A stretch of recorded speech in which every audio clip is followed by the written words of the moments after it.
Hallelujah, hallelujah, praise the Lord. క్రీస్తునందు ప్రియమైన దేవుని బిడ్డలారా, ప్రభువు యేసుక్రీస్తు నామంలో మీ అందరికీ శుభాభివందనాలు తెలియజేస్తూ ఉన్నాను.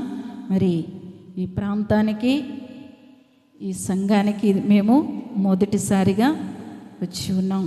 అన్నయ్య గతంలో వచ్చారేమో తెలియదు, మరి నేనైతే ఇది మొదటిసారి. దేవునికి స్తోత్రం. హల్లెలూయా, హల్లెలూయా. నాకు సావుకుల్ని చూశాను ముఖాముఖిగా. మరి అంత సావుకుల కంటే ముందుగానే దావీదును చూశాను మా ప్రాంతంలో, మా మీటింగుల్లో. దేవుని నామానికి మహిమ కలుగునుగాక. హల్లెలూయా. 3 రోజులు పెంతెకొస్తు పండుగలకు దావీదు వచ్చి మమ్మల్ని ఇక్కడికి తీసుకువచ్చాడు. దేవుని కృపలో ఇక్కడికి నడిపించాడు దేవుడని. ఈ సహవాసానికి నేను దేవుని యందు విశ్వాసం ఉంచుచూ ఉన్నాను. దేవుని నామానికి మహిమ కలుగును గాక. దేవునికి స్తోత్రం. హల్లెలూయా, ప్రైజ్ ది లార్డ్. మరి సంఘ క్షేమాభివృద్ధి ప్రతి నెల కూడా ఈ కూటము జరుగుతుందని నేను విన్నాను. ఈ నెల కూడా ఈ సంఘ క్షేమ అభివృద్ధి కూటంలోనే మనం ఉన్నాము కదా. సంఘము క్షేమముగా ఉండుట, సంఘము అభివృద్ధి చెందుట. ఈ అభివృద్ధి ఎలాగూ చెందుతుంది? క్షేమము ఎలాగూ ఉంటుంది? క్షేమముగా ఉండాలి, అభివృద్ధి చెందాలి. ముఖ్యంగా సంఘ సావుకుల గురించి నేను విన్నది, తన జీవనోపాధి నిమిత్తమై ఆటో తోలుతూ సంఘాన్ని నడిపిస్తున్నానక్క అని చెప్పారు. అది చాలా కష్టమండి. ఇప్పుడు మేమున్నాము, ఎంత దూర ప్రయాణం చేసినా దేవుని పరిచర్లోనే వెళతాం. ఆ రూట్లో ఉన్నాం, మళ్ళా యూటర్న్ తీసుకోవాలంటే కష్టం. నేను చెప్పేది ఏంటంటే, పని చేయలేమని కాదు. ఇప్పుడు వచ్చి పొలంలో నాటేయమన్నా వేస్తా, పొలం పనులు మొత్తం వచ్చు, అన్ని పనులు చేయటం అంత కష్టపడే చేసుకుంటాం. 2 కాళ్ళతోనే 20 సంవత్సరాలు పరిచర్య చేస్తున్నాం. 2 చక్రాల బండి మీదే చేస్తున్నాం. దేవుని మహాకృపలో విమానాలు ఎక్కించినప్పటికీ మా ప్రాంతం వచ్చి చూస్తే మేము మీలాగనే జీవిస్తాం. కాకుంటే నేను చెప్పే మాట ఏమిటంటే, ఇప్పుడు ఆటో తోలుతూ అంటే ఇట్లా యూటర్న్ అనగా లోకంలోనికి వెళ్ళాలి, మరలా దేవుని సంఘములోనికి రావాలి. దేవుని పిల్లలతో కాదండి, దేవుని సంఘములో ప్రధాన యాజకుని పాత్ర పోషించాలి. దేవునికి స్తోత్రం. హల్లెలూయా. ఎక్కే వాళ్ళు ఉంటారు, దిగే వాళ్ళు ఉంటారు, అరిచే వాళ్ళు ఉంటారు కదా. మరి అవన్నీ కూడా బ్యాలెన్స్ చేసుకుంటూ మరలా ఇక్కడికి వచ్చే సంఘాన్ని కూడా బ్యాలెన్స్ చేయాలి, సరిచేయాలి. అటువంటి సంఘ కాపరి మరి ఇంకా నేను అనుభవించింది, వినింది, నా కళ్ళతో చూసింది మంచి ఆరాధికుడండి. దేవుని నామానికి మహిమ కలుగునుగాక. దేవుని మనసారా ఆరాధించే ఒక దైవజనుడు మీకున్నందుకే దేవునికి మరొక్కసారి కృతజ్ఞతా స్తోత్రాలను చెల్లించుదాం. దేవునికి స్తోత్రం. హల్లెలూయా. ఇటువంటి ఆరాధికులు అరుదైపోతున్న రోజులు ఇవి. కానీ దేవుని స్తుతించాలి, ఆరాధించాలి. ఈ యొక్క స్తుతులపైనే, ఆరాధనపైనే దేవుని రాజ్యము ఆనుకొని ఉంది. దేవుని నామానికి మహిమ కలుగునుగాక. దేవునికి స్తోత్రం. హల్లెలూయా. మరి నా మాటలను ముగించి పరిశుద్ధ గ్రంథంలో 2 రిఫరెన్స్లండి, నేను ఎక్కువ కూడా చూపించను. సంఘ క్షేమము కొరకై ప్రభు ఏమి చేయని ఉద్దేశించారో, ఆయన ఉద్దేశములు ఏమిటో మరి పరిశుద్ధ గ్రంథంలో మనం చూద్దాం.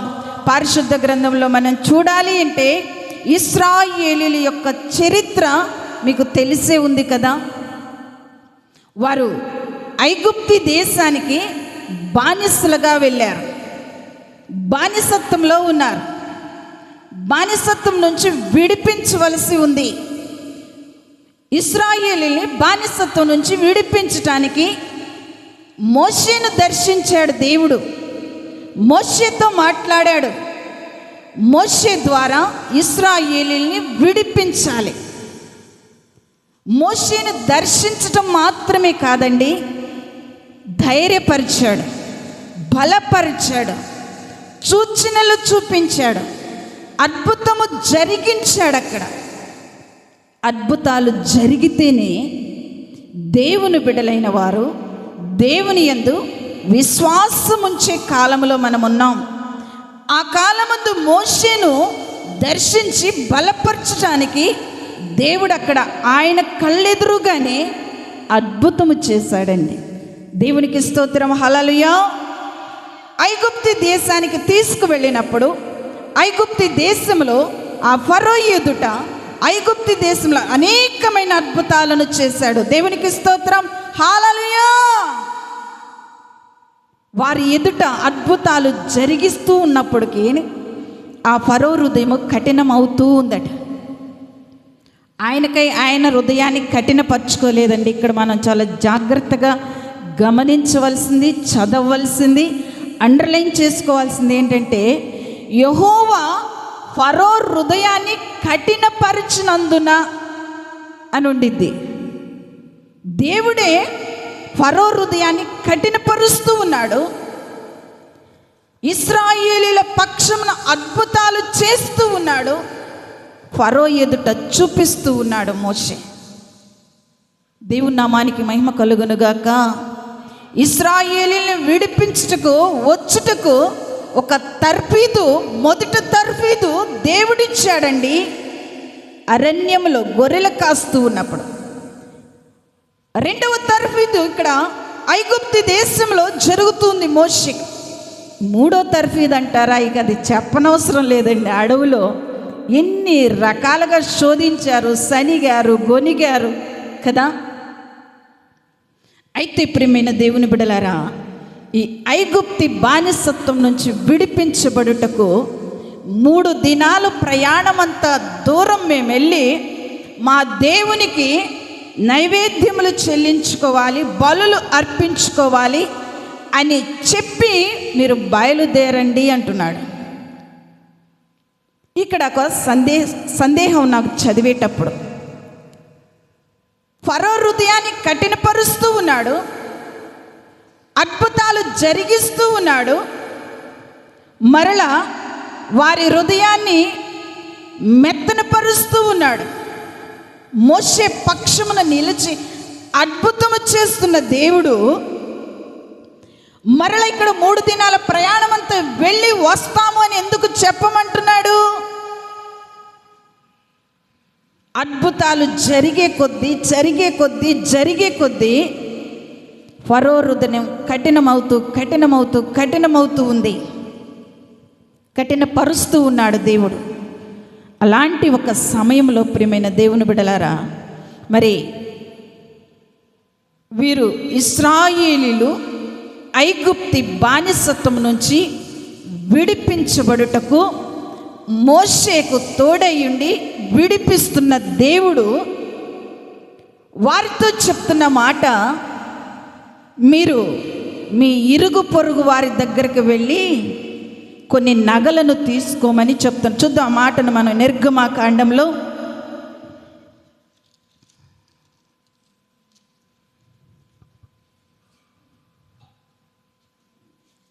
11వ అధ్యాయము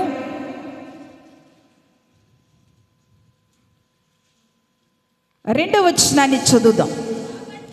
కాబట్టి తన చిలికాని యొద్ద ప్రతి పురుషుడును తన చిలికత్తి యొద్ద ప్రతి స్త్రీను వెండి నగలను బంగారు నగలను అడిగి తీసుకొనుడని ప్రజలతో చెప్పుము. దేవునికి స్తోత్రం, హల్లెలూయా. దేవుడు మోషేతో చెప్తున్నాడు, వెండిని బంగారాన్ని వాళ్ళ స్నేహితుల దగ్గర అడిగి తీసుకొని వాటిని ధరించుకొని బయలుదేరమని. వాటిని అడిగి తీసుకొని బయలుదేరాలంటే ఇశ్రాయేలీయుల దగ్గర ఆభరణములు లేవు, బంగారము లేదు, వెండి లేదని చెప్పాలి. వీళ్ళు మట్టి పిసుక్కుంటూ ఇటుకలు తయారు చేస్తూ ఎక్కడో మరి ఆ ఫరో చేతి కింద ఇంకా ఇంకా ఇంకా అధికముగా శ్రమ వారిపైన అధికముగా మోపబడుతూ ఉంది. వారు శ్రమిస్తూ ఉన్నారు, కష్టపడుతూ ఉన్నారు. ప్రియమైన దేవుని బిడ్డలారా, అలాగున తీసుకొని బయలుదేరండి అని చెప్తున్నాడు. ఇది ఒక వాగ్దానం అండి. ప్రభు ఎందుకు ఇక్కడ చెప్పాడు? వారి సొమ్మును దోసుకోమంటున్నాడు. వారి కష్టార్జితం అది. వారి కష్టపడిన కష్టానికి, ఆ కష్టార్జితానికి తగిన జీతమే కానీ తగిన వెల కానీ వాళ్ళు చెల్లించటం లేదు, ఇవ్వటం లేదు. ఇశ్రాయేలీయులకు వారిని దాసులుగా చూస్తూ ఉన్నారు. కనుకనే వారిని శ్రమ పెడుతూనే ఉన్నారు, శ్రమిస్తూనే ఉన్నారు వారు కూడా. ప్రియమైన దేవుని బిడలారా, ఇలాగున ఎందుకు చేయమన్నాడు అంటే వారు మిక్కిలి ఆస్తితో బయలుదేరాలనేది దేవుని ఉద్దేశమైంది. దేవునికి స్తోత్రం. హల్లెలూయా, హల్లెలూయా. మిక్కిలి ఆస్తితో బయలుదేరాలి అనేది దేవుని ఉద్దేశము, దేవుని వాగ్దానము. ఇశ్రాయేలీయుల జనముల పక్షమున దేవుని యొక్క వాగ్దానం ఒకటి ఉందండి. అది 400 సంవత్సరముల క్రితము ప్రభు చెప్పిన మాట, దేవాది దేవుడు చెప్పిన మాటది ఇక్కడికి వచ్చేసరికి నెరవేర్చబడుతుంది. దేవునికి స్తోత్రం. హల్లెలూయా. ఇశ్రాయేలీయుల దేవుడు కునుకడు, నిద్రపోడు, మాట ఇచ్చి తప్పని దేవుడు, విడువడు, ఎడబాయ్. అబ్బబ్బబ్బ, ఎన్ని పేర్లండి కదా! అవన్నీ రాసుకోండి ఒక్కసారి, 1000కి పైనే ఉంటాయి. తల్లి తన బిడ్డలను మరిచిన దేవునికి స్తోత్రం. హల్లెలూయా. అసలు మర్చిపోతుందా తల్లి? ఏమండి, ఎప్పుడో 5-6 సంవత్సరాల క్రితం తప్పిపోతే మరలా 30 సంవత్సరాల తర్వాత తిరిగి వచ్చినా కూడా గుర్తుపడుతున్నారు. సోషల్ మీడియా చాలా వరకు అలాంటి పనులు చేస్తుంది, ఉపయోగపడుతుంది, చాలా నష్టం కూడా కలుగు చేస్తుంది. అయితే ప్రియమైన దేవుని బిడ్డలారా, మనం సబ్జెక్ట్లోనికి వెళ్ళినట్లయితే మిక్కిలి ఆస్తితో బయలుదేరాలనేది దేవుని యొక్క ఉద్దేశము, దేవుని వాగ్దానము. చూద్దాం ఆ మాటను కూడా మనము. ఆదికాండము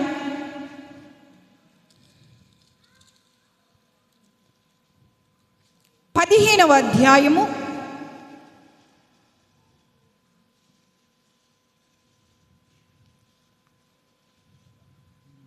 13-14 చదువుకుందాం.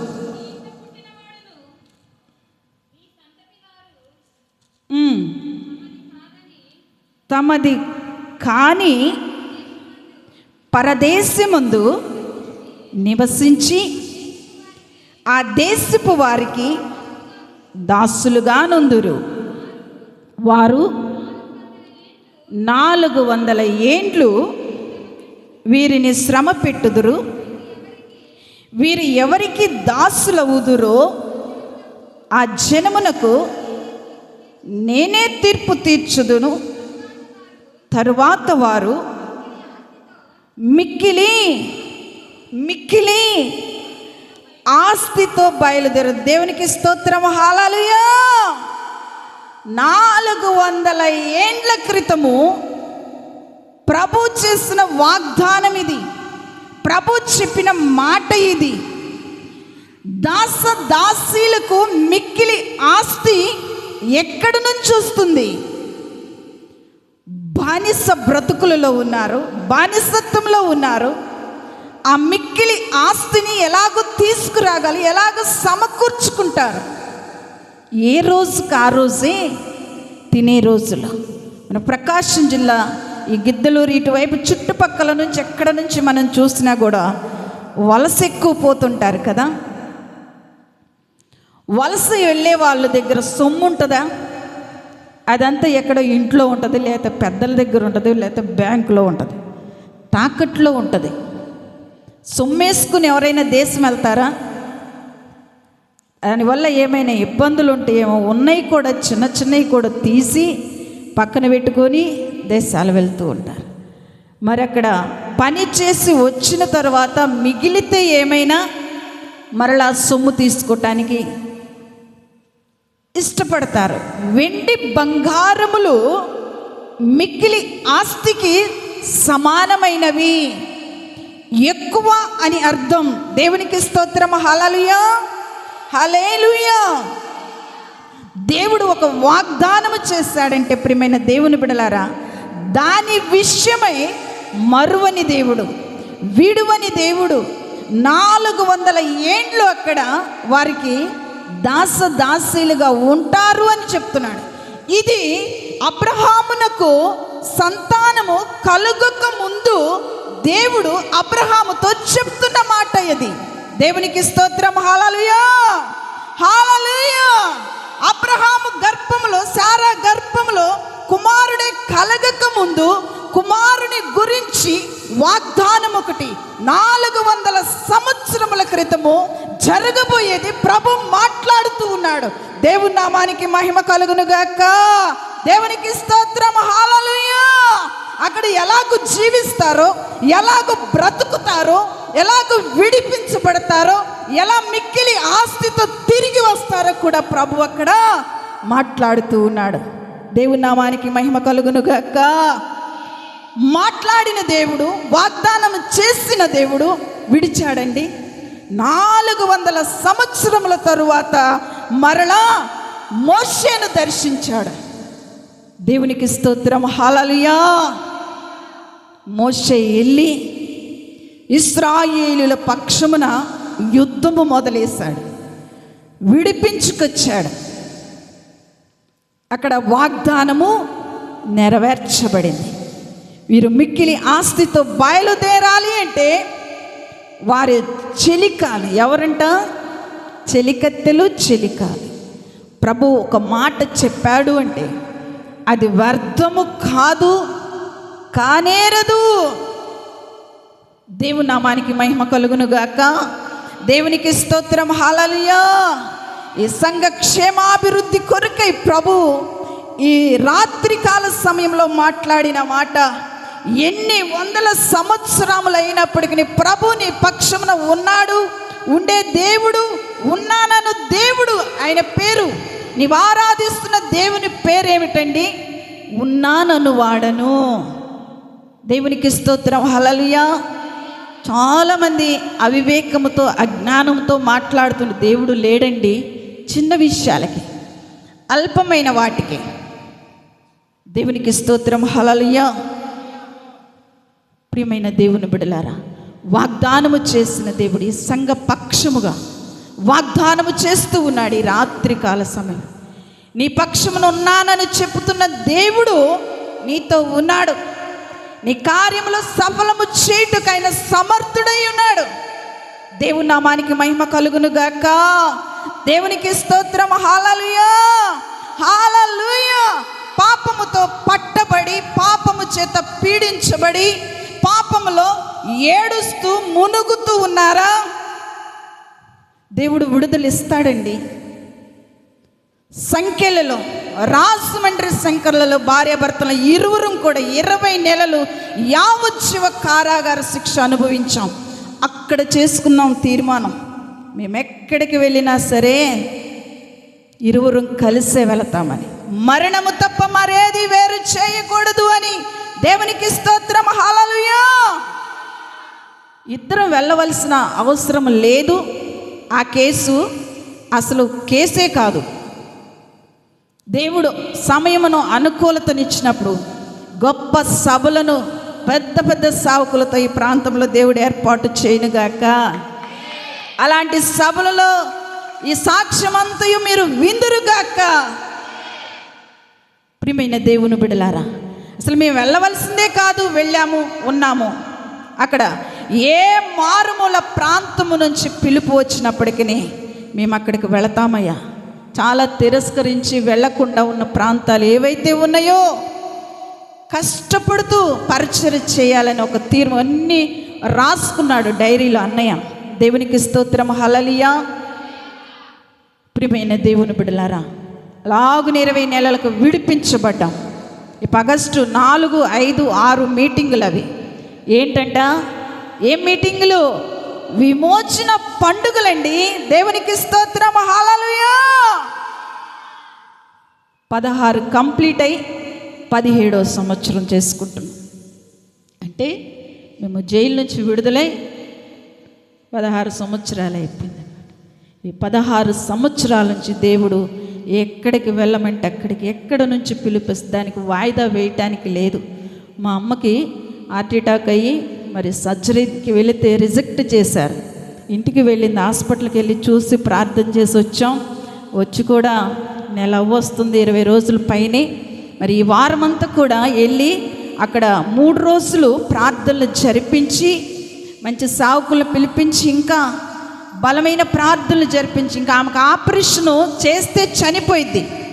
ఏం చేయకపోతే ఎప్పుడు చనిపోయిద్దో తెలీదు.